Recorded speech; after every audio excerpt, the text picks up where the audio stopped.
حسین و جمیل عورت رہا کرتی تھی۔ لوگ اسے شیوانہ کے نام سے جانتے تھے۔ ظاہری حسن و جمال کے ساتھ ساتھ اس کی آواز بھی بہت خوبصورت تھی۔ اپنی خوبصورت آواز کی وجہ سے وہ گائیکی اور نوحہ گیری میں مشہور تھی۔ بصرہ شہر میں خوشی اور غمی کی کوئی مجلس اس کے بغیر ادھوری تصور کی جاتی تھی۔ یہی وجہ کی تھی کہ اس کے پاس بہت سا مال و دولت جمع ہو گیا تھا۔ بصرہ شہر میں فسق و فجور کے حوالے سے اس کی مثال دی جاتی تھی۔ اس کا رہن سہن امیرانہ تھا۔ وہ بیش قیمتی لباس زیب تن کرتی اور گراں بہا زیورات سے بنی سنوری رہتی تھی۔ ایک دن وہ اپنے رومی اور ترکی کنیزوں کے ساتھ کہیں جا رہی تھی۔ راستے میں اس کا گزر حضرت صالح المری علیہ الرحمہ کے گھر کے قریب سے ہوا۔ آپ اللہ عز و جل کے برگزیدہ بندوں میں سے تھے۔ آپ باعمل عالم دین اور عابد و زاہد تھے۔ آپ اپنے گھر میں لوگوں کو واعظ ارشاد فرمایا کرتے تھے۔ آپ کے واعظ کی تاثیر سے لوگوں پر رقت طاری ہو جاتی اور وہ بڑی زور زور سے آؤ بکا شروع کر دیتے اور اللہ عز و جل کے خوف سے ان کی آنکھوں سے آنسوں کی چھڑیاں لگ جاتیں۔ جب شیوانہ نامی وہ عورت وہاں سے گزرنے لگی تو اس نے گھر سے آہ و غاں کی آوازیں سنیں۔ آوازیں سن کر اسے بہت غصہ آیا۔ وہ اپنی کنیزوں سے کہنے لگی، تعجب کی بات ہے کہ یہاں نوحہ کیا جا رہا ہے اور مجھے اس کی خبر تک نہیں دی گئی۔ پھر اس نے ایک خادمہ کو گھر کے حالات معلوم کرنے کے لیے اندر بھیجا۔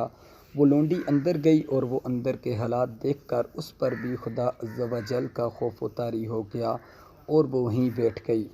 جب وہ واپس نہ آئی تو شیوانہ نے کافی انتظار کے بعد دوسری اور پھر تیسری لونڈی کو اندر بھیجا مگر وہ بھی واپس نہ لوٹیں۔ پھر اس نے چوتھی خادمہ کو اندر بھیجا جو تھوڑی دیر بعد واپس لوٹ آئی اور اس نے بتایا کہ گھر میں کسی کے مرنے پر ماتم نہیں ہو رہا بلکہ اپنے گناہوں پر آؤ بکا کی جا رہی ہے۔ لوگ اپنے گناہوں کی وجہ سے اللہ عز و جل کے خوف سے رو رہے ہیں۔ شیوانہ نے یہ سنا تو ہنس دی اور ان کا مذاق اڑانے کی نیت سے گھر کے اندر داخل ہو گئی، لیکن قدرت کو کچھ اور ہی منظور تھا۔ جوں ہی وہ اندر داخل ہوئی اللہ عز و جل نے اس کے دل کو پھیر دیا۔ جب اس نے حضرت صالح المری علیہ الرحمہ کو دیکھا تو دل میں کہنے لگی، افسوس، میں تو ساری عمر ضائع ہو گئی۔ میں نے انمول زندگی گناہوں میں عکارت کر دی۔